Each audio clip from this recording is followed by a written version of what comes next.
So like Josh said, I met Josh about 6 months ago. I've got a little community up on 35th and Superior Street called Garden View. It's a PUD, planned unit development. We've got a little bit of a mix of townhomes, single-family homes, and then we're going to be putting in a little tiny home community along Salt Creek. And there's going to be 140-some unit storage unit facility, climate controlled, that we're going to build. We just got all the steel delivered last week. So I met Josh. He was looking at one of our units up there as a potential investment. And we kind of told him what the vision was for that particular community. And as soon as I said tiny home, I could tell his eyes kind of perked up, and he was like, "Ooh, tell me more about that." So we were surprised that we got the reception of the tiny home community from the city, because we were a little bit concerned whether or not we're going to be able to get that pushed through. But that's looking pretty positive. So I'm Jayson Becker. Just a little bit about myself. Let me read my notes and so I can see what I can learn about myself here. I was born in Pennsylvania, just a little bedroom community right outside of Philadelphia. My dad was a Navy guy. Moved back to Lincoln in 1974 and went to Lincoln Southeast High School. Knights? Any Knights in here? Nice. All right. Class of 1990. Pretty much thought I was going to be a professional baseball player. Went to college on a baseball scholarship. And when I got to college, and I'll never forget going to fall camp, and I walked out on the field and I saw Curtis Collins from Waterbury, Connecticut, and Todd Bailey from Mississippi. And I've got these guys from all over the country. And I went, there is no way I'm going to be a professional baseball player. These guys are really, really good. So played at Iowa Western up in Council Bluffs. Played there for a couple years. Decided that obviously baseball wasn't going to be my future. So I came back and worked in my family business. My dad and my grandfather owned a floor coverings business. And I did that for a little while. And back in the early 90s, there was not the recession that we saw back in 07, 08, and 09, but times were pretty lean. Dad said, "Bud, you're going to probably have to go out and find a job." So I did. And I worked at Payless Cashways. I started there in 1992, making $3.30 an hour, wearing a red hard hat, loading 2x4s in the back of people's trucks.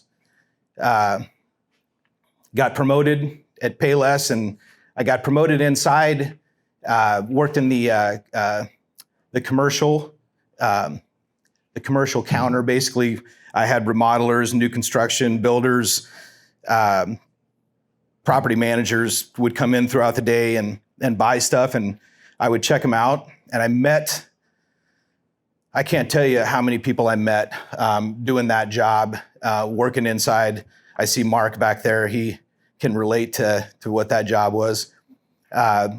Worked at Payless doing that job. I got promoted to an outside sales position. So then I was driving out and meeting with framers and siding guys, deck builders, roofers, drywallers, concrete guys, you name it. Just met a tremendous amount of people doing that. I met my best friend, who unfortunately couldn't make it tonight. Josh knows him, Marty. He was over at Operation Desert Storm in Afghanistan. Got back from there, started framing houses. I started selling him his material. Fast forward to today. Marty and I are doing the Garden View, which I referred to. We've got another Garden View community out on 93rd and Old Cheney, 100 and some unit development out there. I got another subdivision that I'm working out on Hillcrest Trail. It'll be another townhouse subdivision. And then Marty and I, we own several commercial properties together as well, which I'll get into a little bit. I'm married. I'll be married 25 years here coming up. My wife, Nicki, is the managing broker at Bankwise Realty. So we're in real estate together. And so currently, Bob Wayne over here, him and I work together at Bankwise. I'm a residential and commercial real estate agent and investor in commercial. I lost my train of thought already. I got my real estate license back in just towards the end of 2011. I don't do any residential investing myself. I don't. And I'm here tonight to tell you guys about mistakes. Okay, and I used to be in the residential side, and I tell you, I told Josh, and one of the reasons why he wanted me to come speak tonight, because I had made a comment one time. I said I could make a lot of money selling a book on all the mistakes to not make in residential real estate investing. So let's see here. I just finished up page 1 here. So hang on a second. So currently, one of the reasons why I don't do residential investing anymore is because I do have people that I've got good clients that do that, and I guess I don't want to be in competition with those guys. I could go out and find the deals and do them myself, but man, I tell you what, it's a lot easier to help guys like Josh and Lance and Mark and let them do that. So mistakes that I made when I got started, Marty, who I referred to earlier, my partner, we had an opportunity to buy. This would have been back in 05 and 06. We had an opportunity to buy 8 houses in a package, and 4 of them we went ahead and actually went out and looked at before we decided to pull the trigger, and 4 of them we didn't even look at. It just seemed like on paper it was a good deal. Went to the bank. The bank told us it was a good deal, so it had to be a good deal, right? So overnight, I literally went, from a guy that had nothing to now I was responsible for 8 houses with 8 tenants. And not too soon after that, a couple of those tenants weren't around anymore. And now I had all their stuff.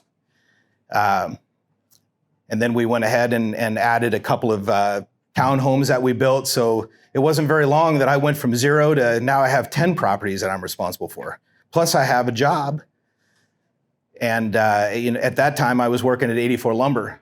I was a outside salesman at 84 for about 10 years. So I'm sitting here, managing a $7 million business with that, and I'm building houses for Mike Goings at the time, and now I'm a full-time real estate investor. So the mistake, I guess, that I'd like to share with you from my standpoint is if you're going to get into real estate and you're going to get into investing, get into real estate and get into investing. Okay, don't make the mistake that I made and tried to, I was like a fart in a skillet. I've got stuff going on, everywhere. I couldn't pay attention. I was, phone rings and somebody's toilet's not, whatever. I didn't want to deal with it. So then I hired a property management company. That was another mistake I made. Nothing against property management. I'm sure there's good ones out there. I just happened to pick the wrong one, and it really cost me big time. I tell people all the time, one of my greatest days of my life is when I sold my last residential house, and I had to come to the bank with to get it closed with about $52,000 just to get it done, because they just kept, I kept selling them one at a time, and I just kept losing, and they just kept adding it and adding it and adding it. But it was one of the greatest days of my life when I sold that last house and gave the bank $52,000. So I told myself, my wife told me if I wanted to stay married that I can't do that anymore. So I got back to the real estate thing. I got my real estate license, and aha moments. I wanted to talk about, you have those things in your life where they're like defining moments in your life. And one of the guys that I want to recognize tonight that really helped me in my career is a guy named Larry Bird, not the guy from French Lick, but Larry Bird was he worked for old Hub Hall. That's going to really date me. If you guys remember Hub Hall, he was a predominant real estate developer here in town. Larry was Hub Hall's new construction salesman back in the 70s and 80s. And Larry got introduced to Burger Kings and Village Inns and Applebee's. Larry built he didn't build the first, he built the 7th Applebee. And if you guys don't know this or not, the 7th Applebee's was right on Old Cheney Road, right on, 40th or whatever it is over there. So Larry ended up building about 60 Applebee's franchises all over the country. And he owned the buildings, he owned the land, and he owned the franchise. He owned them all. And then in 2012, Larry had an opportunity to sell all of it to a big investment group out of New Jersey called RMH. And so they bought him out, and that pretty much made Larry an instant, do the math, 60 of those and times whatever. But anyway, so I met Larry back in the 70s when I was a really little kid. Larry's mom was an interior decorator here in town, the House of Bird on 33rd and Pioneers, which I guess I never really thought about this. I ended up buying that building, and I own that building today on the northeast corner. I actually literally just kind of, it's like, wow, that's coming full circle. But anyway, Larry has been such a incredible mentor for me. I'm glad actually he's not here because I'd probably start crying if he was. But I'll never forget the day that Larry took me out to lunch, and I had, I was doing okay. I was actually building some houses on my own and selling a little bit of real estate here and there. And I'll never forget, Larry said to me, he goes, "Jayson, if you want to accumulate wealth in real estate, I need you to really listen to what I'm about to tell you." And of course, I'm like locked in, right? Hanging on every word. And Larry said, if you ever want to build real wealth, he goes, you need to forget about this, building a house here and there, 2 or 3, whatever. He goes, you'll make a nice living doing that. But if you want to build wealth, you need to focus on commercial. And I said, okay, well, Larry, there's this other subdivision that I'm like, Jayson, if you want to build wealth, focus on commercial. And I just, I guess I just took that and filed that away. And Larry had a building over on 1701 Windhoek Drive, 16th and Old Cheney, essentially right behind the Spectrum, right next to the new Black Hills Energy. The Ponca Medical is right across the street. So Larry owned that building. He built that building in 1990, added on to it in 2000.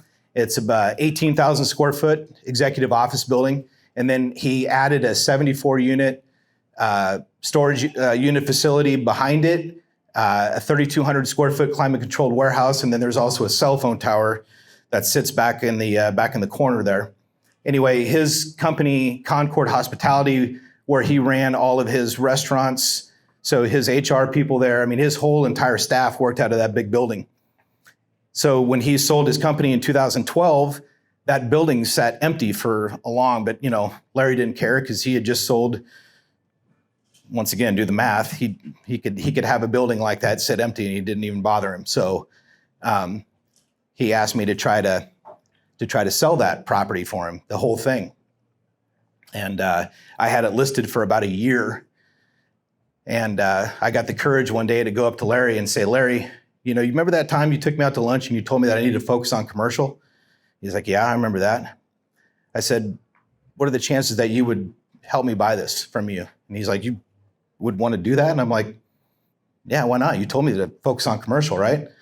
So he had another building on the northeast corner of 33rd and Pioneers. To make a long story short, I ended up buying both of those from him. And the only reason I was able to do that is with his help. He basically helped me finance it. He hooked me up with John Laughlin at Pinnacle Bank. And I'm pretty sure that he called up John Laughlin and just said, hey, you need to do this deal, because there is no way they should have did that deal for me. Anyway, we've converted that building into a collaboration center. So it's a lot easier to lease individual offices like that than it is to try to find one tenant to take 18,000 square feet. So we bought that building and closed on that building 6 days before they shut the country down for COVID. You talk about a pucker moment, okay? So I just got done spending $3.9 million on 2 properties, and then they shut the country down. I'm like, man, am I ever going to catch a break in this life? But God has been so amazing, and helping me kind of work through that and figure that we've actually went from about 60 to 65% occupied to we're actually over, if this makes any sense, we're actually over 100% occupied in that building. I've got 19 different tenants leasing out individual offices, and then I've got a couple of other bigger tenants that are taking 2,000 to 3,000 square feet. So, and then the building on the northeast corner, Sky Oak Plaza, that came with it too, and we're 100% occupied in there as well. And then, so besides those 2 buildings, we just got approval on a 3rd property that we're going to be hopefully closing on before the end of the year, over on 37th and Calvert Street. If you can remember the old Lincoln Carpet Center, that's another 19,000 square foot building that used to have national insulation, and there was a few different tenants in there. Rob and Cheryl Alderman, I don't know if you guys know them. They used to own the Creamery building downtown. Marty and I tried to actually buy Calvert Street and the Creamery building about 15 years ago, before they built the arena downtown. And we about had that thing done. But the anchor tenant that I was working with at the time, Zio's Pizza, I got to just a cold call. I called up the guys. I found out who the owner was of Zio's Pizza. Dan Sherman's his name. And I just cold called him and got the guy to meet with me. And I almost got that deal done. And his wife Usha put the kibosh on it and said, we're not gonna franchise this place. So we weren't able to buy that at the time. I wanted to talk a little bit about planting seeds. That was a seed that I had planted 15 years ago with Rob and Cheryl. And then 12 years later, about 3 years ago, my wife and son and I, we went to Yogurtini one night for yogurt. Walked in and I saw Rob and Cheryl were there. It was just about ready to close. Rob and Cheryl were living in Branson, and they were back. And I remember I sat down with them and introduced my son to Rob, and they hit it off. And I remember I planted that seed again, and I said, Rob and Cheryl, if you guys ever decide to sell that Calvert Street building, I would really appreciate it if you'd give me the first shot. And a couple months ago, Cheryl called me up and she said, we're ready. And I said, so am I, let's do it. So the neat thing about the Calvert Street building is, which it works really well with what I'm doing, is I understand that whole collaboration. I understand how to set that up and to put individuals in spaces. So it works kind of in concert with my property over at 1701 Windhoek Drive. And what's another neat thing is that was the building that I pretty much grew up in, because I told you my dad and my grandpa were in the floor coverings business. That's where they were located. So it's so crazy how like a couple of these properties I've come full circle. I mean, I grew up in that building, so I know the building, I know it really well. So that's kind of like my personal, what I've got personally. I know that I was supposed to talk about mistakes that I've made, and I've made a lot of them. So I want to stand here tonight humbly in front of you and tell you that please use me if you ever want to. If you ever want to call and just kind of use me as a resource, I'm thinking about doing this. What do you think? I've done a lot of things, and I've done some very good things, and I've done some not so smart things. So I would be probably a good resource for all of you. So I talked about planting seeds. The other thing I wanted to say, I live by one of the things that I live by. I used to watch Shark Tank. I don't know if you guys watch Shark Tank. I used to watch that show. I mean, I would never miss it.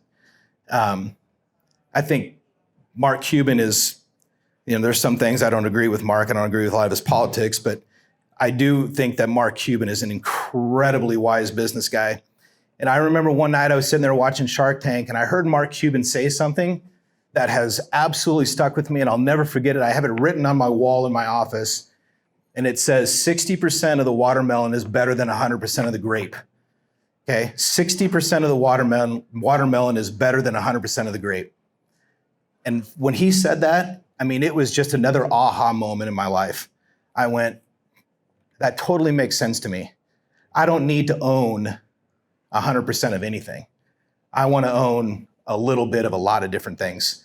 One guy I want to mention that was also a huge influence in my life, taught me a lot of wisdom, was Sam Manzito, Sr. I don't know if you know Sam. Incredibly smart guy, great businessman. I remember I was talking to Sam's brother, Mike. I think Mike and his wife, Linda, live in Denver now. But I remember Mike telling me one time, Sam owns so many different things, 5% this, 10% that, 15, whatever. Sam probably makes 50 grand a month and doesn't even have to get out of bed with everything that he owns. But he lives by that 60% of the watermelon thing that I'm talking about. So think about that if you're going out and you're looking at a potential deal that may be too big to do on your own, but you'd be wise to get a hold of somebody and partner up with somebody in this room and say, hey, let's go do this thing together. Let's grab 3 or 4 guys and do this deal. Okay. The other thing that one of the things that I saw a long time ago is don't be afraid to start over again. This time you're not starting from scratch. You're starting from experience. That's another thing that I read one time, and it just hit me over the head with a ton of bricks. I did that. So I tried real estate investing, residential, made a ton of mistakes, lost my ass, but I started over. And then I started over from experience. So don't get discouraged if you make mistakes and you fail, because you never know. You never know what God has in store for you. So to give me a little bit of a break, do you guys have any questions at all that you guys could potentially come up with that you could ask? Kind of give me a break here. Anything? Josh, come on, buddy, help me here. What's been your favorite project? Development, buying a certain building, and collaboration space? What is your favorite one?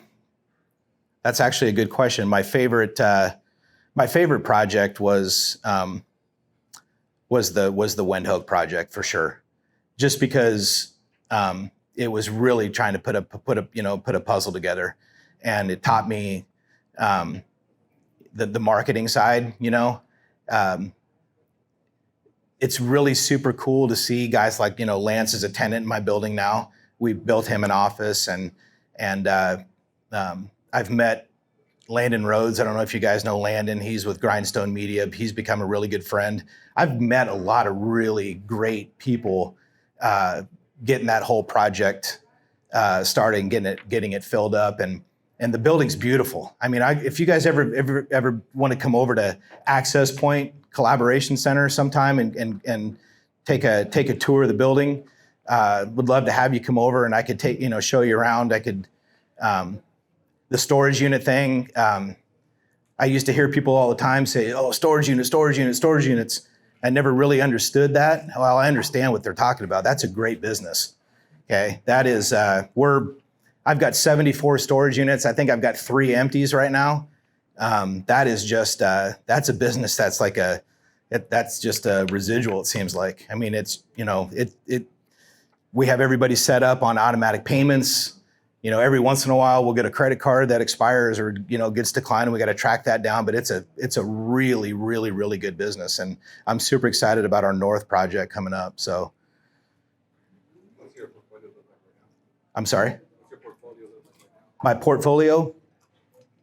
So besides Windhoek and Sky Oak Plaza and the Calvert Street building, and then there's another building here that we're looking at. Haven't quite pulled the trigger on it yet, but that's pretty much my portfolio is all commercial. I don't own any houses besides the house that I live in. So, yeah. Anybody? Like you say you're going to do with the Calvert one? That's an interesting building. Yeah, the Calvert building, I've got actually, here's the really cool thing about this. Actually, Josh might be my favorite. Take that back. We'll see. I haven't closed on it yet, a couple more weeks.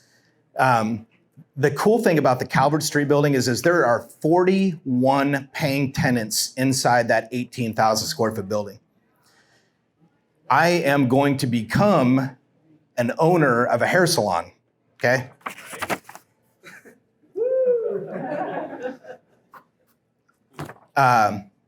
So there's actually 12 gals that are working out of the hair salon around the back side of there. There was a dance studio. I think it's about 3,500 square foot space back there. And the dance studio was a really good tenant for Rob and Cheryl. Except if you guys ever get into commercial and you guys want to maybe put a dance studio in your building, call me, okay? They ended up having to place them in a different location because of sound noise, especially when you're basically, surrounded by residential. So Rob and Cheryl repurposed that 3,500 square foot space, and they turned it into a reception hall. So, and they did a fantastic job of turning that into a beautiful reception. Now, you can't get 250, 300 people in it, but you can get a smaller group in it. And so we're also going to be in that business as well now.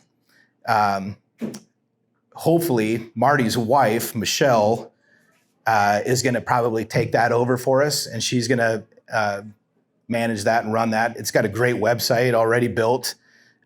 So we see a tremendous amount of opportunity in that.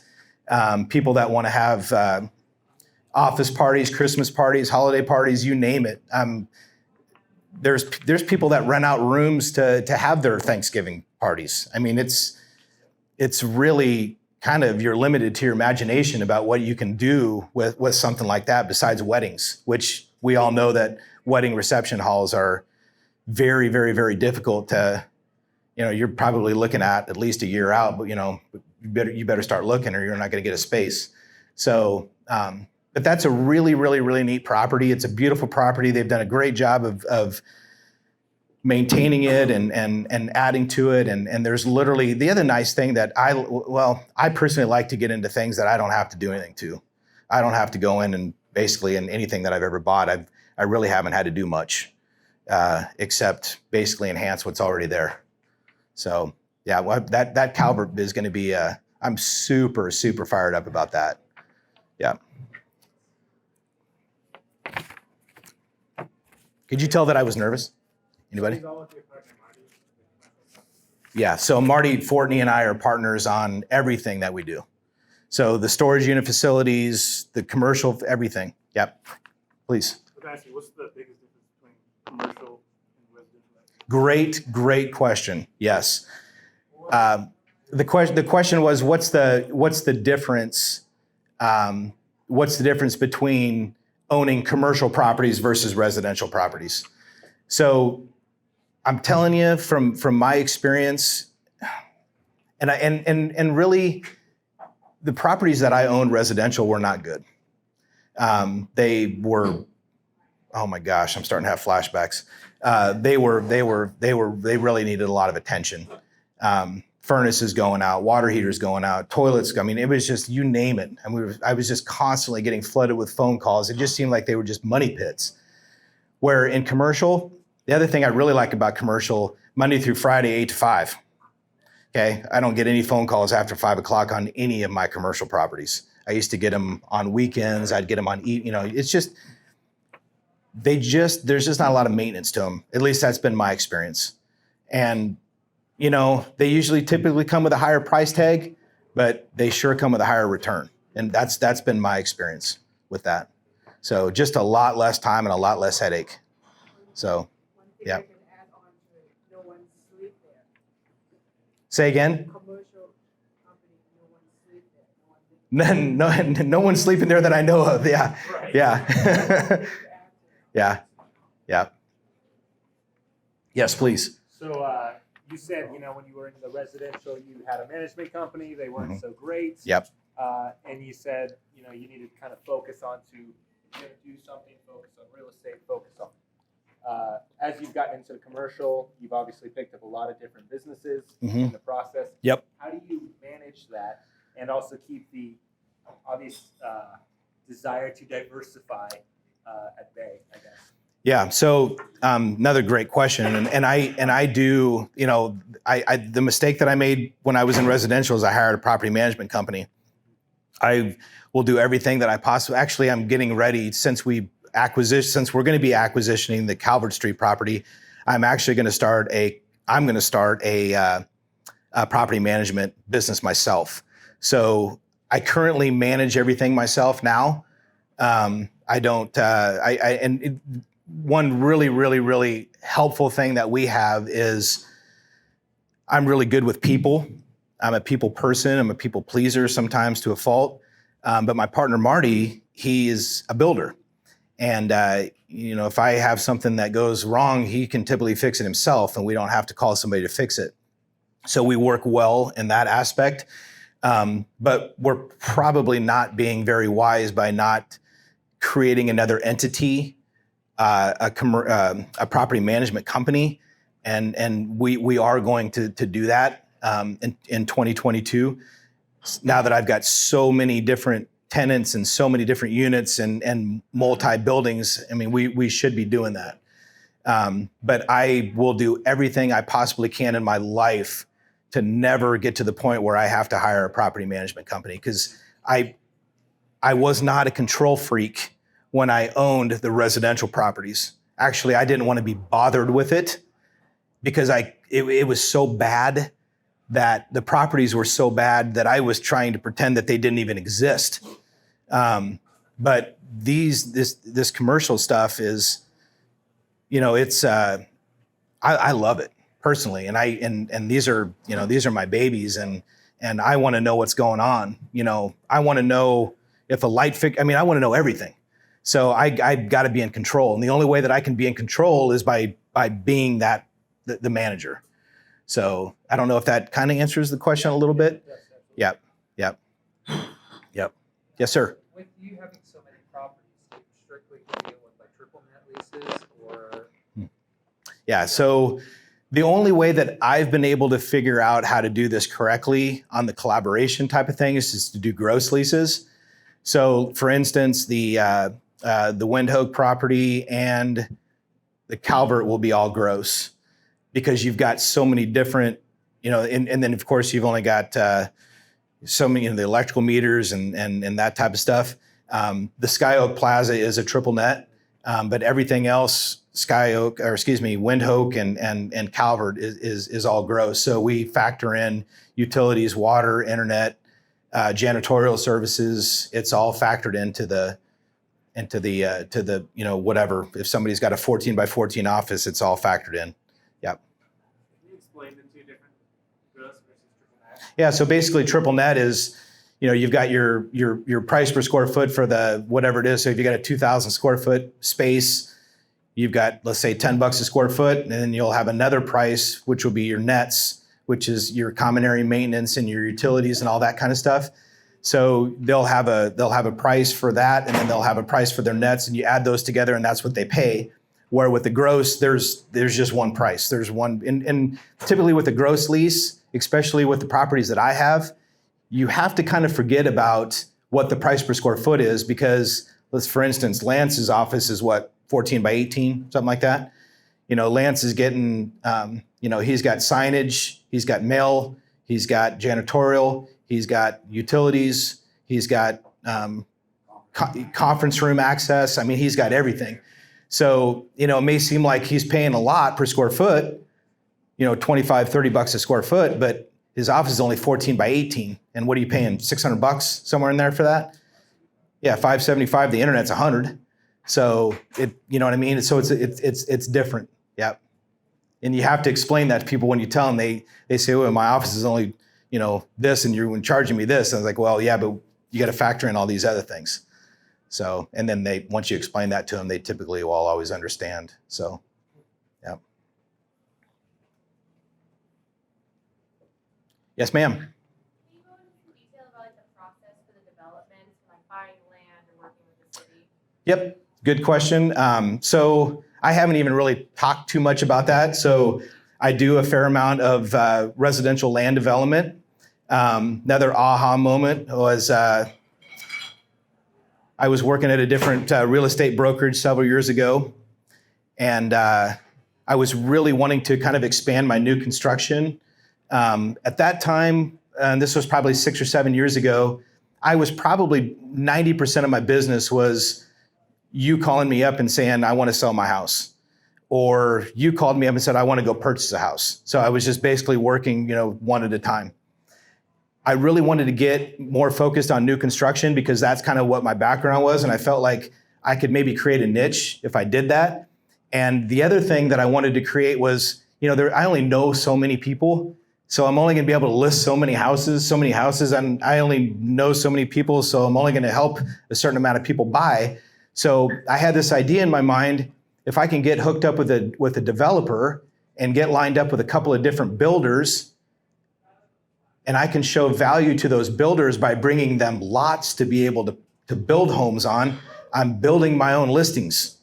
So I'm probably creating in a year's time, 40 or 50 listings. I'm creating those by doing the developments like you're talking about. So to answer your question, on the development side, I got recommended to a developer here in town, Bob Hampton. And Ken Emmons at the time, who was kind of my mentor over at Remax when I was over there, said, hey, Bob's going to be doing some lots out in Vintage Heights in the 32nd edition. He goes, I don't think he's got anybody selling his lots. You may want to call him. So I'm like, all right. I've never been afraid to pick up the phone and call people, okay? I mean, cold calling is not one of my very favorite things to do, but it's kind of sometimes a necessary thing to do. You got to get out of your comfort zone a little bit. But I called up Bob, never met him before in my life. I just told him who I was, and I told Bob who told me to call because I knew that Bob knew Ken. So that was going to give me some credibility.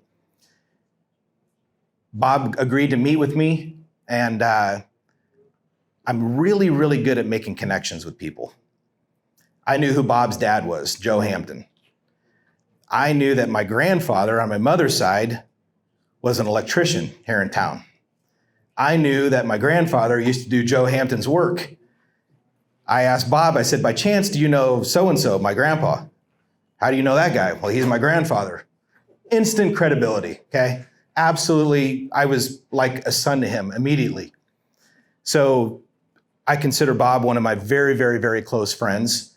And I bring Bob the leads as far as, hey, there's a piece of land out here, so-and-so, we should maybe go take a look at that.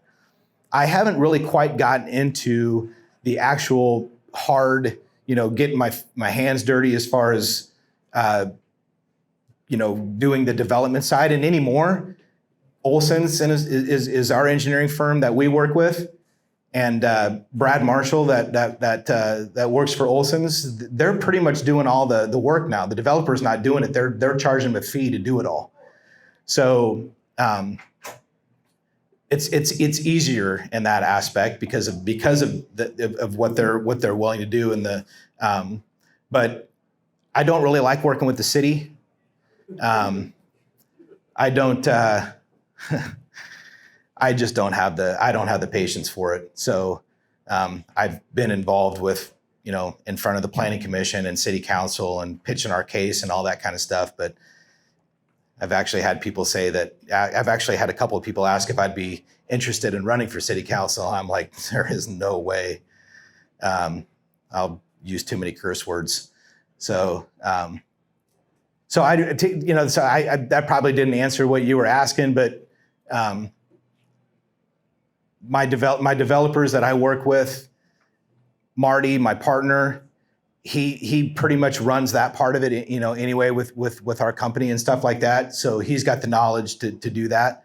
I do have some input on what we put on and the types of units that we build and stuff like that. I pretty much know from just my experience what's going to work and what's not going to work, I guess. Yep.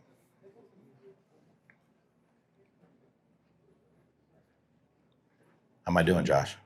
Good. Let me see. Let me check my notes and make sure I'm not missing anything here.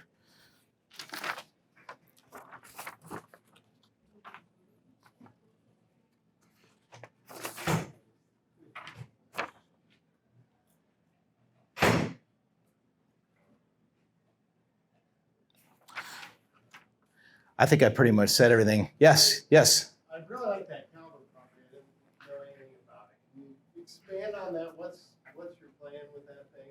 My plan is, Location. yeah. I didn't even know it existed. Yep. So really, my plan is to really not change anything with that because it's really, really working well. The place cash flows like crazy. So I just really, in the beginning, I just want, Rob and Cheryl have owned that property for so long. The tenants there are pretty familiar with them, right? So I'm planning on moving out of the Windhoek. I've already leased that. I've already leased my office. And I'm going to probably move over. It's nice too. I like it. Yeah. I'm planning on moving over there to Calvert because there is a couple of empty offices over there. And I'm just going to really kind of just really get to know everybody that's over there, and then really spend a lot of time trying to get that event space up and running. Because right now that's, that thing pretty much is doing, it's basically sitting empty right now. This beautiful 3,500 square foot space is, Rob and Cheryl really haven't done anything with it because, when COVID hit, people stopped doing that kind of stuff. But now people are starting to get back out. So, yeah. That's a wedding. Yep. Wedding space. Yep. It's a neat building too because it's got a lot of different type of. You got a hair salon, you got insurance guys. Actually, it was really funny. The appraiser, Joe Wilson, who appraised the property for us, we met him out there, and we were walking around the building, and he's like, "Wow, this is a really nice building. Man, these offices are really nice." I ended up signing a lease with him. He's moving in. So yeah, I'm always one of those guys too that's like, man, if something's working, don't jack with it. If it's working, why would you change? Just leave it alone. So let it do its thing. Don't try to be smarter than you are, right? Just it's working. Don't fix it. Yep, exactly. Yeah. Yes, sir. So then with that, like the difference between vacancies, like with commercial versus residential, especially with COVID, have you had issues with that? How have you managed it? If you would have told me in when did COVID hit? March of 2020? If you would have told me in March of 2020 that I would have gone from 50 to 60% occupied to over 100% occupied in this 2 years time, I would have told you were nuts. Because I was pretty much convinced, I was watching the news at that time. I don't watch that anymore. I thought I was toast. So people, the neat thing about the properties that I have too is, I just said that I just leased out my office and I'm leasing it, for $475 a month all in for a small office. And this gal, she sells advertising in a magazine. The reason she's moving out is she doesn't want to work out of her house anymore.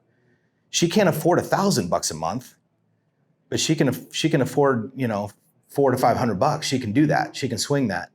So there's a ton of those out there. People that are working, small, like Echo Bell. I don't know, guys, if you know Echo, she's a CFO on the go. She's wonderful. She basically takes care of all my stuff. Echo doesn't really need an office because she's pretty mobile, but she does need a place to bring people. And she has people that stop by all the time and drop off their tax returns and all this kind of stuff. So we put a little drop box or a little whatever mailbox thing in the vestibule in the front. So, there's just, I could go on for days and tell you all the different, scenarios there are, but there's a lot of those type of people out there. So like when COVID started, virtual working from home became more popular because the platforms have been improved to where that's more possible. But this more so do you think people are going to get tired of being at home and want to go back to a space? I think that's happening. Yeah, I do. I think that's happening. I hear it all the time. I got to get out of here. Too many distractions. Home is home. Work is work. I know that for myself. I've never missed a day. Okay, I have never not gone to the office ever. I cannot work from home. Home is home. Work is work. And I think there's more people out there I really do think there's more people out there that think that way. And there are some folks that like to work from home too. I have a question for you. How you rate this building, this shopping strip? As far as premium goes, I think Susan Coffey's done a fantastic job with this property. So I believe this building about like the whole strip mall here. Yep. I remember when Susan bought this place. It's been several years ago, and it was when the old I think the Garden Cafe used to be in here, didn't it? Yeah, over here. Yeah. So I put this building. I would compare this building to like Piedmont. What's the guy's name? The travel agent, and can't think of his name right now. Glenn, I think, did Piedmont. He did a fantastic job with that property. And I would compare this with that. I think they've done wonderful. So will you pay for 2.4 million? Would I pay $2.4 million for this property, Clock Tower? Without knowing what the net operating income is, I would guess yes. I would say absolutely I would pay $2.4 million for this. Is it for sale? Well, there are similar buildings, almost like this, but different locations. I got an opportunity to buy it, but I don't know how to buy, do diligence on it. I wish I get to know you 3 months ago. Well, you can still get to know me. Well, Yeah. I will be talking. Need a partner? Not yet. Well, he used to be my ex-partner. Okay. Yeah. To me, I'll tell you, I don't know if you guys know Brad Eworth. He's a CPA right down the street. Brad is my personal CPA. You know where the Taco Inn is right down here on 70th and O Street? I looked at Brad's building. It's kind of an L-shaped building. Actually, Larry Bird and Brad actually built that building together back in the 80s. I'm not going to tell you what Brad's looking for is comparable to the number that you're talking about. And if I had my choice to buy this for 2.4 or buy that for 2.4, I'd be buying this every single day of the week and twice on Sunday, guaranteed. It's on South Tower, Old Cheney, 27th and Old Cheney, 27th. And the seller reached out to me, and I went and looked at it. I like it so much, but I have no idea how to analyze it. Northwest corner? Not exactly. Okay.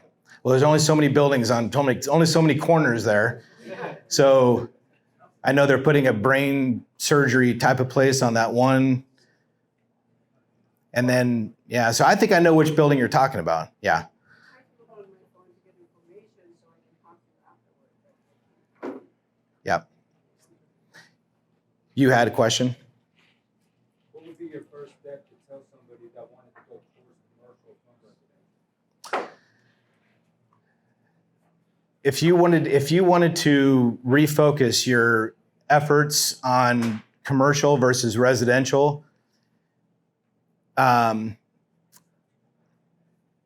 would say probably one of the very first things that you're going to probably want to do is you're going to probably want to, just because typically on a commercial property it's going to be a little bit higher, and banks don't usually do 20% down. It's usually 30% minimum. So I would probably suggest maybe sitting down and thinking of some people that you might want to go into business with, and figure that piece out first, because I mean, I don't know what your situation is, but I could have never in a million years gotten to where I've gotten today without help. And I'm talking about significant help, carryback help, all kinds. I mean, there's no way I could have done it.